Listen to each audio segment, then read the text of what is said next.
Alors déjà, je commencerai par dire que l'Atlético a changé.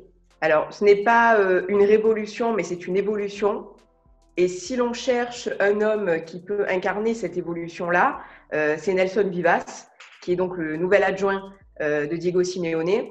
D'accord. Donc, ça a été un changement majeur dans l'organigramme sportif de l'Atlético.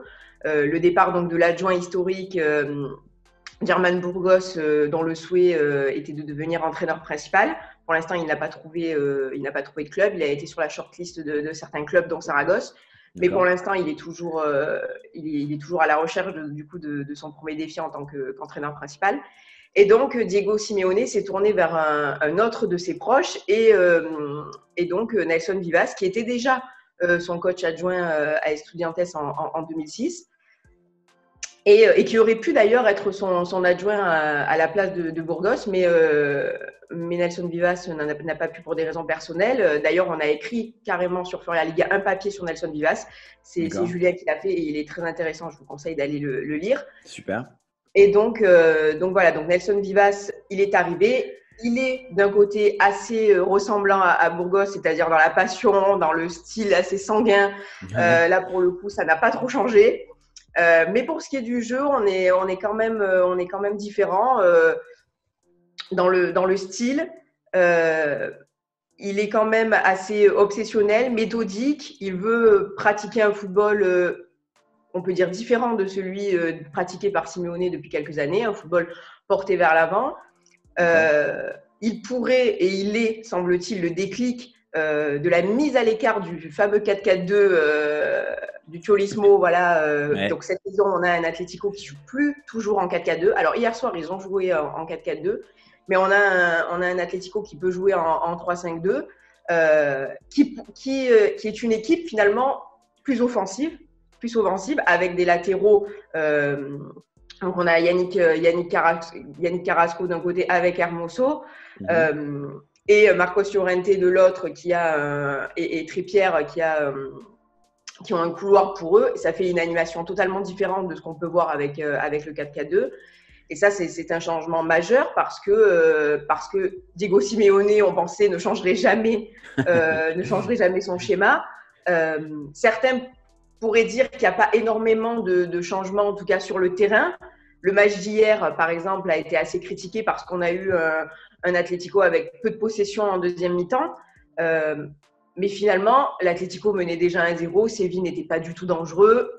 Simeone ne va pas partir dans une révolution en plein match alors que son équipe gère assez tranquillement Bien sûr. la chose. Et c'est globalement ce qu'on ressort de l'Atlético. C'est un Atlético qui gère assez bien.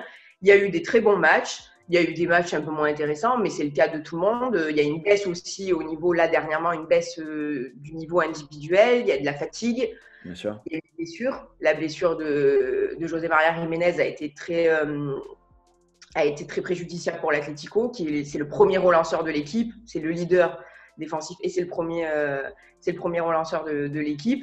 Donc voilà, il y a eu ce changement tactique et surtout le fait de changer ce système, ça permet d'avoir des joueurs dont les qualités ont été exacerbées par ce nouveau schéma. Mario Hermoso, par exemple, est totalement méconnaissable par rapport à ce qu'on a pu voir l'année dernière. Marcos D'accord. Llorente, qui était déjà intéressant l'année dernière, lui, est devenu un tout autre joueur. Et on peut dire que c'est grâce à Simeone et au fait qu'il ait trouvé le poste adéquat pour lui. Là, ça va poser un petit peu peut-être problème parce que hier, Llorente était dans le double pivot avec Coquet pour laisser place à Lemar, Mhm. qui lui aussi, voilà, pour parler un petit peu des Français, Thomas Lemar fait une bonne saison. Hier, encore une fois, il a été aussi un petit peu le dynamiteur de l'équipe. Simeone va peut-être devoir lui trouver une place. Oui. Donc voilà, la question du placement de Marcos Llorente va peut-être se poser, même si il est meilleur sur le côté. Bon, éventuellement, il reste toujours très bon. Il a été aussi bon hier dans le double pivot. Donc voilà, ça, ce sont les joueurs qui sont un petit peu meilleurs, voilà, dans ce changement de dispositif. Mais on voit que Diego Simeone quand même reste Diego Simeone. Mhm. C'est-à-dire que il faut convaincre Diego Simeone. Thomas Lemar a mis un peu de temps, hein, voilà, pour Ça le peut faire. le dire. Voilà, de 2 ans. Il faut apprendre les préceptes du Cholismo, même si ça a un petit peu changé cette année, les préceptes sont toujours les mêmes. Il faut encaisser l'entraînement physique du prof Ortega. Il y a beaucoup de joueurs qui ont du mal. Ouais. Mais voilà, Simeone reste exigeant. On le voit par exemple avec Joao Félix, parce que Joao Félix, là, a une petite bête de régime. Diego Simeone n'hésite pas à le mettre sur le banc au profit de par exemple, Correa. Et donc, il y a quand même ce besoin de… Il faut quand même être sur le terrain et avoir les préceptes de Simeone. Là, Joao Félix, il n'est pas dans les meilleures conditions, voilà, pour le faire. Il n'est pas l'homme dont Simeone a besoin actuellement, donc il est sur le banc, il n'y a pas de problème, il reviendra au moment opportun frais. Ouais. La saison est longue et il reviendra surtout avec un mental, ça c'est les manières de faire de Diego Simeone, il reviendra avec un mental en principe de guerrier, voilà, parce que c'est comme ça que Simeone fait, parce qu'il sait qu'il peut arriver sur le banc à tout moment. Donc ça, pour le coup, ça reste assez identique à ce qu'on a vu, vu les précédentes saisons. Mais voilà, il y a quand même une évolution, il faut le dire. Si l'Atlético est leader, c'est aussi parce qu'ils ont un petit peu évolué. C'est aussi parce que le Barça et le Real ne sont pas totalement dans le coup, ça c'est certain. Ouais. Mais le rythme de points est quand même exceptionnel. L'équipe s'est montrée bien plus entreprenante qu'on a pu voir sur des précédentes saisons avec le ballon. Préférant même parfois le garder sur certaines séquences, alors qu'avant, c'était on laisse le ballon à l'adversaire et puis nous, on se protège. Là, ce n'est pas le cas sur tous les matchs. Et au niveau statistique, c'est largement la meilleure défense. Là, pour le coup, ça aussi. 6 buts encaissés seulement, c'est assez incroyable. Voilà, c'est ça, 6 buts encaissés. Et c'est aussi la deuxième meilleure attaque. Voilà, c'est la deuxième meilleure attaque devant le Real Madrid et derrière le Barça. Donc, ils ont marqué 31 buts. Mais ils ont 2 matchs en moins. Hein, ils ont toujours 2 matchs en moins que le Barça et le Real. Donc, les statistiques sont très bonnes. Le jeu, on l'a dit, par rapport à l'enchaînement des matchs, par rapport au calendrier, par rapport au fait qu'une évolution ne se fait pas en 2 mois. Bien sûr. Ça reste un bon Atlético. Je pense qu'il faut honnêtement les laisser travailler. Il faut laisser travailler Nelson Vivas, qui a une bonne influence, je pense, sur Diego Simeone, qui le pousse à évoluer parce que peut-être que ça, pour le coup, on peut le dire. Peut-être que Simeone était rentré peut-être dans une espèce de routine. Voilà. Peut-être le fait de ne pas arriver à changer. Il essayait, des fois, on voyait sur certains matchs, ça ne durait jamais très longtemps. Là, le fait d'avoir quelqu'un qui va le pousser, quelqu'un qui connaît très bien, c'est une autre relation qu'il a eue avec Burgos. Mais voilà, c'est quelqu'un qui est différent de ce qu'il a eu avant et quelqu'un qui peut le pousser à pas se remettre en question parce qu'il faut que l'Atlético reste l'Atlético. L'Atlético, le meilleur Atlético de l'histoire, c'est l'Atlético de Diego Simeone. On peut repartir en arrière dans les années 70, l'Atlético de Luis Aragonés joueur. Mais globalement, à part si on repart très loin dans l'histoire, l'Atlético joue de cette façon. C'est l'identité de l'Atlético. Il n'y a pas de raison de remettre en question. On peut évoluer parce que Simeone aussi se rend peut-être compte que c'est plus possible de gagner comme il le faisait avant. Il faut peut-être apporter quelques petites touches de différence. Il voit aussi peut-être que Barça et Real sont dans des périodes un petit peu difficiles. Donc, c'est l'occasion finalement de se montrer. Donc, le fait que Simeone se remette un petit peu à tenter des nouvelles choses, c'est extraordinaire. Parce que tout le monde disait Diego Simeone, le Cholismo, le 4-4-2, il restera toujours comme ça. Mais non, le fait qu'il tente des nouvelles choses avec du coup ce nouvel adjoint, c'est quand même, il faut le noter, c'est quand même exceptionnel. C'est pas tous les entraîneurs qui le font. Lui le fait. Bien sûr. Et le fait d'arriver à coupler donc cette petite évolution avec l'historique de l'Atlético, c'est exactement ce que les supporters demandent. Les supporters de l'Atlético, ils ne demandent pas à ce que l'Atlético devienne un autre club. L'Atlético restera l'Atlético. Ce n'est pas le Barça et le Real. Ce n'est pas non plus Séville, Valence. On est entre deux eaux. Ils sont un petit peu seuls entre les deux. Bien sûr. Il ne faut pas vouloir changer l'Atlético. Concrètement, on va dire que c'est un joyeux petit brouhaha. Pour rester poli. Pour ne pas utiliser le mot qui serait sans doute qui conviendrait sans doute le mieux. Mais oui, là, honnêtement, c'est n'importe quoi. Ça part dans tous les sens. Ça a commencé déjà avec la motion de censure parce qu'il y a des histoires d'irrégularités, des soupçons, des magouilles, et ça porte plainte, et ça… Bon, donc du coup, c'est n'importe quoi. Certains disent que la démocratie est en danger avec ce qui se passe actuellement. Alors, je n'irai peut-être pas jusque-là, mais en tout cas, ça doit alerter pour le nouveau président sur le fait qu'il y a des choses à modifier dans les statuts pour que ce soit plus clair, plus net, et sans qu'on puisse dire là, il y a un risque, sans qu'il y ait de soupçons. Voilà. Ouais. Parce que là, ça part dans n'importe quoi. Tout le monde essaye de défendre ça. Tout le monde essaye de défendre sa candidature. Bon, voilà. Donc, globalement, là où on en est actuellement, c'est que donc, Joseph Bartomeu a démissionné. Et donc, nous avons actuellement un président par intérim. Donc, Tusquets, qui est donc président par intérim et qui est chargé, en principe, uniquement de gérer les affaires courantes. Donc, il n'est pas censé gérer les transferts, etc. Et surtout, le point essentiel, c'est organiser les élections. Il a 3 mois pour le faire. Et là, déjà, première polémique, il a mis 3 mois pour le faire.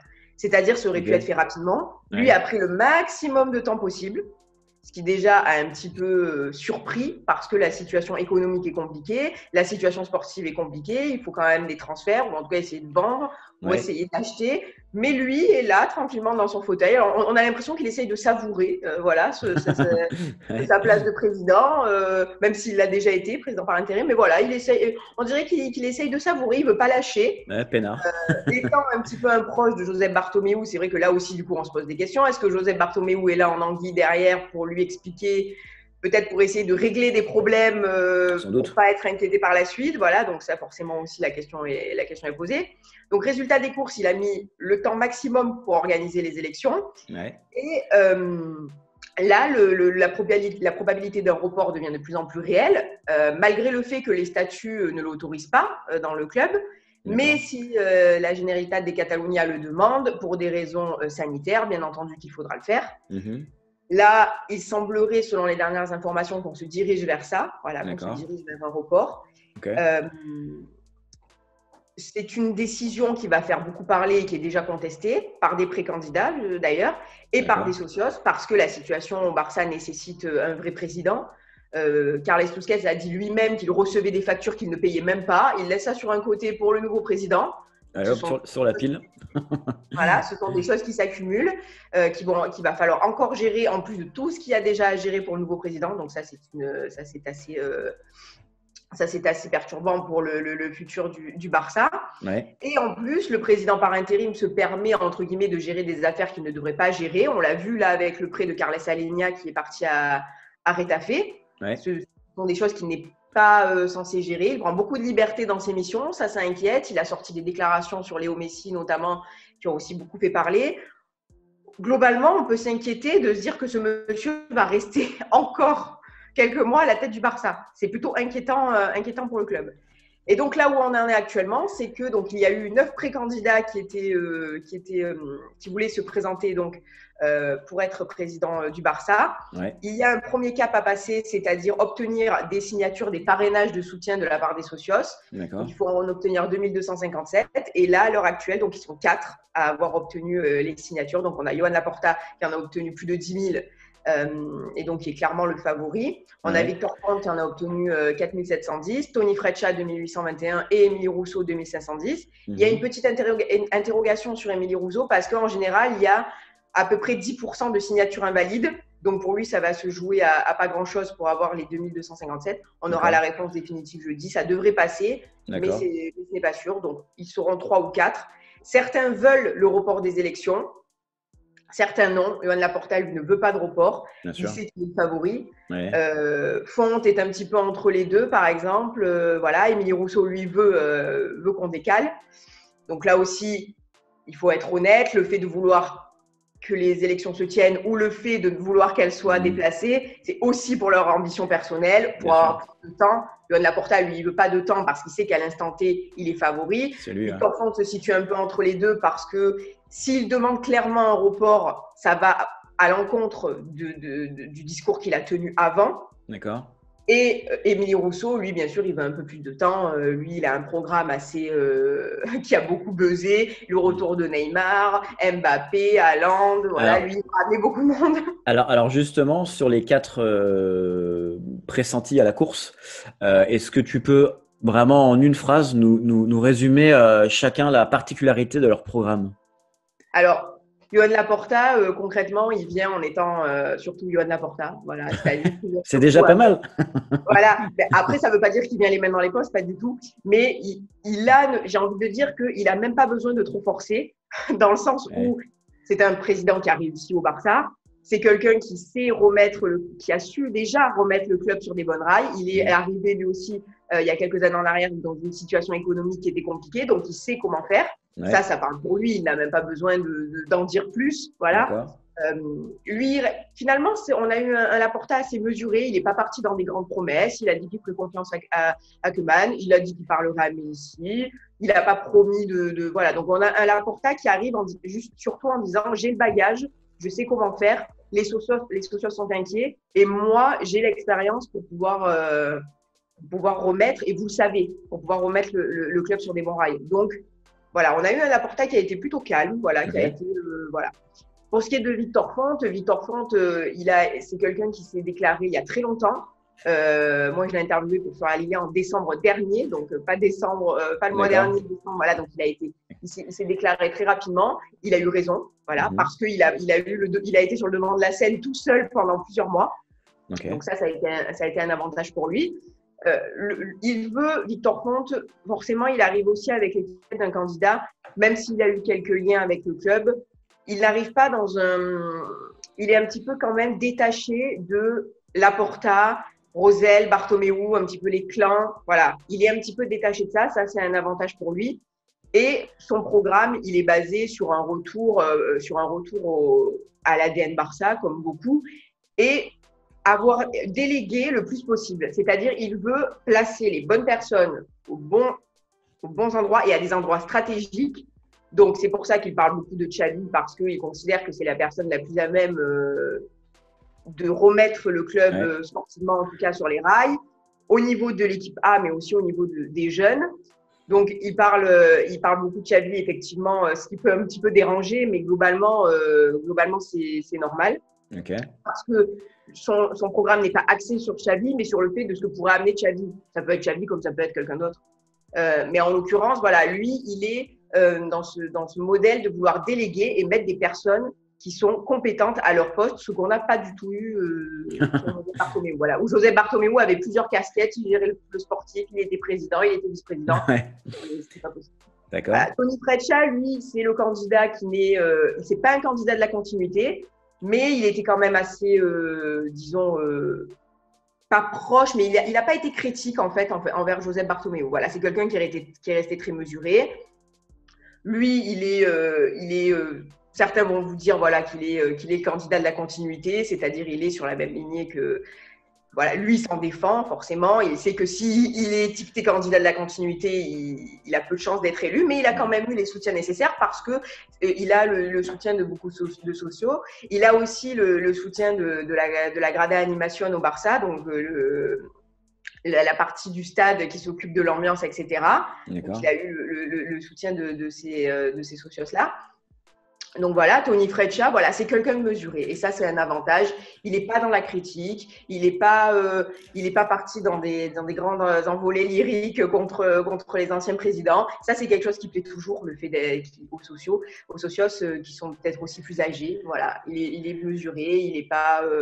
Et Émilie Rousseau, alors lui, il est parti, il est parti assez loin. Ça a commencé avec le souhait de faire revenir Neymar. Dans sa première conférence de presse où il se déclare, il dit qu'il veut faire revenir Neymar, qu'il y a déjà des discussions. Alors, Émilie Rousseau, lui aussi, faisait partie de la direction de José Bartomeu, mais il a tout lâché. Il devait être le candidat de la continuité, mais il a tout lâché en disant qu'il y avait des gens qui piquaient dans la caisse, sans vouloir dire qui.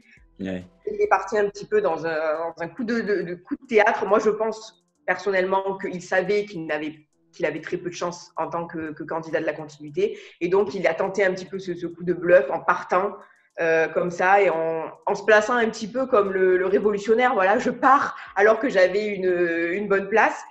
Et donc, voilà. Donc, première conférence de presse où il s'est déclaré retour de Neymar. Et là, dernièrement, donc il est avec Minguella, qui lui a dit qu'il était quasi certain de pouvoir ramener Haaland, puisqu'il était en contact avec l'agent d'Haaland, ce que l'agent d'Haaland a nié le soir même. Voilà.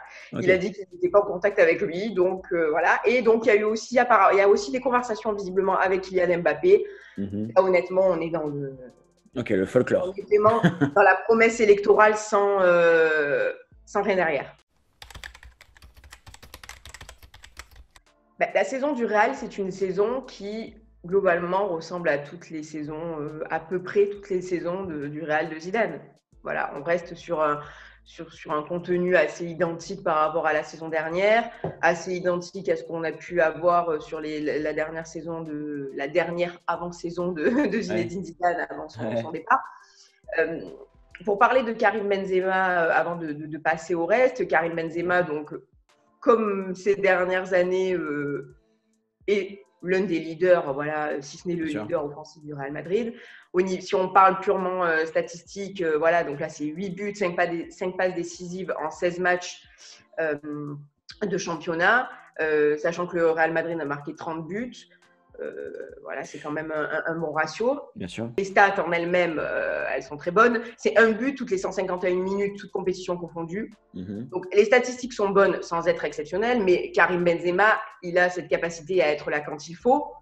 Il fait partie des cadres influents. Au mois de décembre, il a été très bon. Ouais. Il a sauvé le Real de quelques moments assez chauds, hein, ça, on peut le dire. Notamment contre Gladbach en Ligue des Champions où il marque un doublé dès le début du match pour éviter le stress d'une qualification qui n'était encore pas jouée pour le Real Madrid. Clairement, ouais. Donc, sur ça, Karim Benzema, il n'y a aucune raison concrète de le critiquer. Il est là, mais il est, et c'est peut-être le seul problème, sans être réellement un problème, c'est qu'il est le symbole d'un Real Madrid qui est trop largement dépendant de ses cadres. Et ça provoque finalement une chose assez intéressante, c'est finalement un club, une équipe qui est trop bonne pour provoquer une révolution qui semble pourtant inévitable, mais pas assez régulière, avec des cadres vieillissants, pour finalement réussir à gagner sur la durée. Donc on est un petit peu dans un entre-deux, qui est assez problématique, qui a pu connaître d'ailleurs le Barça. Si on veut faire une comparaison, alors c'est une fausse comparaison, hein, bien entendu, je ne compare pas Lionel Messi à Karim Benzema. Mais ce qu'on a vu pendant des années avec Lionel Messi, qui tenait le Barça à bout de bras, a évité finalement, le fait de tenir ce club à bout de bras en continuant de gagner des titres, ça a évité une révolution qui était nécessaire. Qui finalement a lieu maintenant. Et ce qui se passe avec Karim Benzema et d'autres cadres du Real Madrid, c'est la même chose. Voilà, le fait d'être encore là, d'être aussi régulier, ça empêche un petit peu le Real Madrid de se renouveler, ce qu'ils auront besoin de faire forcément à un moment. Et le fait d'avoir des cadres vieillissants qui ont du mal à tenir sur la durée d'une saison, ça pose des questions. Par exemple, quel résultat de la saison dernière sans cette coupure qu'il y a eu en championnat, cette course au titre, donc du coup il y a eu une pause qui a été grandement bénéfique pour des cadres éprouvés physiquement, et on l'a vu, le Real finalement a gagné son titre sur le retour, voilà, quand on a repris après Covid. Le restart, Voilà. Est-ce que ces cadres-là auraient pu tenir le coup sans cette pause? On peut se poser la question. Personnellement, j'ai un doute. Je pense que le Real Madrid, cette pause a été grandement bénéfique, et c'est en grande partie ça qui leur fait gagner le championnat. C'est difficile d'imaginer que ce Real Madrid puisse tenir la route sur le long terme sans un véritable travail sur les remplaçants. Et c'est là que le problème, on va parler finalement de Zidane, mais après, on ne peut pas critiquer ces cadres-là. Karim Benzema, comme Luka Modric, comme Toni Kroos, comme Sergio Ramos, bon, même si Sergio Ramos, je suis un petit peu plus mesurée, mais ce sont des cadres difficilement remplaçables, puisque actuellement, ils tiennent quand même encore leur place. Mais le fait d'avoir une place quasi actée, forcément, ça peut poser problème en dehors du physique de ces joueurs qui ont 33, 34 ans. Mais Karim Benzema est quand même assez différent dans le sens où son aura son aura va quand même au-delà de ses statistiques, les statistiques qu'on a évoquées précédemment. Il est le buteur, mais il est aussi le meneur de jeu. C'est une constante sur les dernières saisons. On sait que même s'il ne marque pas, il va forcément apporter quelque chose au Real Madrid. Et ça, c'est difficilement remplaçable. On a du mal à les imaginer s'effondrer quand même. Oui, on a du mal à les imaginer s'effondrer, mais en même temps, on a envie qu'ils passent à leur histoire d'après. C'est ça, mais est-ce que Zidane, et c'est la question, voilà, c'est la question sur laquelle peut-être on pourra répondre dans une prochaine vidéo, c'est est-ce que Zidane est l'homme qui peut réussir à faire passer ce cap à ses joueurs, à ses remplaçants? On voit là on voit qu'il a eu beaucoup de difficultés dans ce domaine. Les jeunes sont souvent vendus finalement pour garder les trentenaires. Là, on le voit avec Martin Odegaard qui ne joue quasiment plus, alors qu'il y a eu des bonnes prestations. On ne sait pas trop ce que Zidane veut faire avec lui. Alors, est-ce qu'il tente un management à la Diego Simeone pour un peu faire réagir les troupes? Mais c'est assez compliqué de voir où Zidane veut en venir parce que, ok, il est dépendant de ses cadres, mais ces cadres ne seront pas toujours là. Voilà, on parle de joueurs de 33-34 ans. Le Real est aussi dans une situation qui va nécessiter une révolution comme le Barça. Je le dis parce que peu de gens le savent, mais il y a aussi des élections au Real Madrid cette année. On n'en parle pas parce que la démocratie, selon Florentino Pérez, est un petit peu différente, parce que Florentino Pérez, il a durci les prérogatives pour avoir accès à la fonction suprême. Il est là installé depuis très longtemps sans qu'il y ait d'élection. Alors là, par contre, il aura un adversaire. Un challenger. Voilà. Bon, ça risque d'être digne d'une élection russe. Oui, voilà. Mais bon, en tout cas, pour une fois, il a un adversaire. Mais c'est assez. Après, il y a aussi les questions. Voilà, Mbappé. Est-ce qu'Mbappé va venir? Est-ce que ce sera Haaland? Ça aussi, c'est un chantier parce que finalement, en ailier, le Real Madrid est suréquipé. Donc, du coup, qu'est-ce qu'on fait d'Mbappé? Est-ce qu'on le fait jouer devant? Mais si on le fait jouer devant, qu'est-ce qu'on fait de Karim Benzema? Il va falloir forcément changer. Est-ce que Zidane est l'homme de la situation pour faire tous ces changements? C'est l'une des questions principales sur Real Madrid. En effet, c'est pour ça que quelque part, on en viendrait, qu'on soit pro ou non madridiste, on a envie d'en venir à se dire que tout ce wagon-là de Ramos, Modric, Kroos et compagnie partent à la limite en même temps. Comme ça, il n'y aura pas le choix de devoir tout de suite reconstruire. Mais sans doute qu'un tel club est équipé pour pouvoir faire une vraie transition. Mais bon, entre le Covid, entre le budget des clubs qui est plus aussi flamboyant qu'avant, ça va être dur, surtout si on veut faire venir un Kylian Mbappé. Après, l'autre question, je lance sur un pavé dans la mare, mais est-ce qu'un Kylian Mbappé est tant désirable que ça pour un club comme le Real? Je ne sais pas. Je ne veux pas m'attirer les foudres des réseaux sociaux. Mais en tout cas, d'accord sur la situation, on va dire globale de la Maison Blanche. Merci pour ça.